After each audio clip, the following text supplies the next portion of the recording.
Okay, what does it take to get a guy to be listed as a presidential candidate on a state ballot? Well, I'll tell you how it works in Illinois.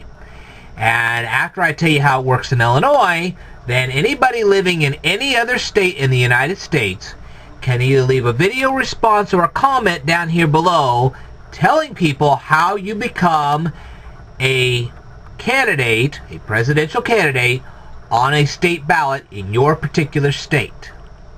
Alright, now how's it done in Illinois? Here's how it works.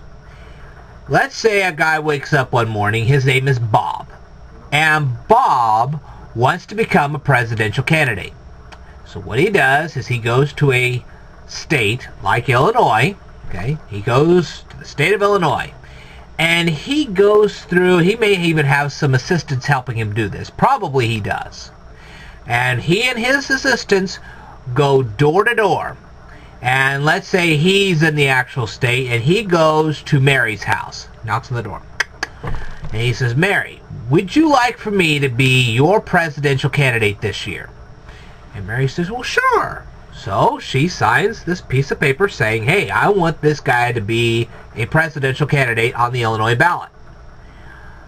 Well, after Bob collects 5,000 of these signatures, and he's going to need a clipboard and a lot of paper to do this, he takes those signatures to the Illinois legislature. They said, well, now you have fulfilled one of the two requirements.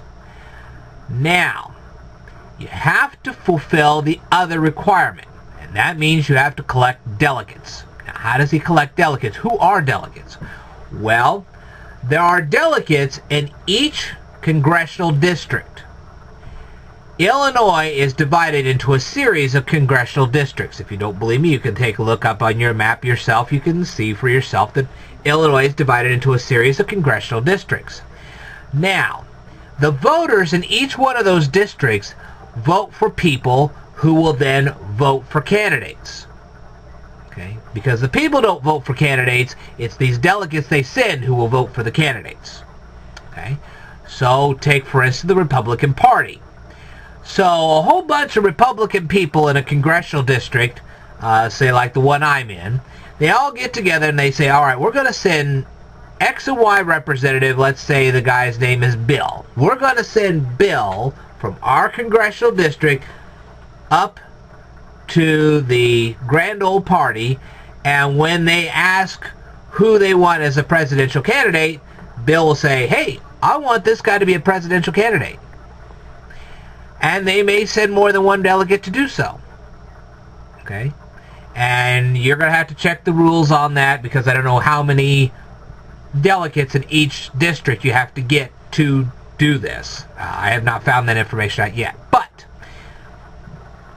each congressional district in the state of Illinois gathers these delegates together, and they send them off to the grand old party. And when they do, at that moment, when the grand old party says, hey, who does Illinois want as a presidential candidate this year? Then Bill says, hey, I want Bob to be our presidential candidate. And if he can collect enough of these delegates across the state, Bob can then be put on the ballot as a presidential candidate for his party, in this case being the Republican Party. Okay? Now, I know that's not, there is no Bob in this particular election. Actually, that was Mitt Romney who did that this year.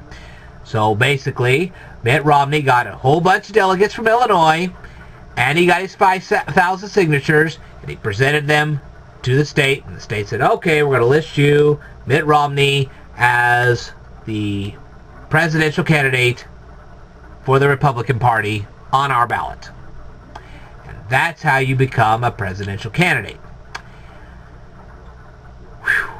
I know that's a lot of details there, and you may have to look some of these up to kind of get an idea of what I'm talking about here. But that's the best I can explain it to you. Hopefully you understood what I said. I will tell you more in a future video, so stay tuned.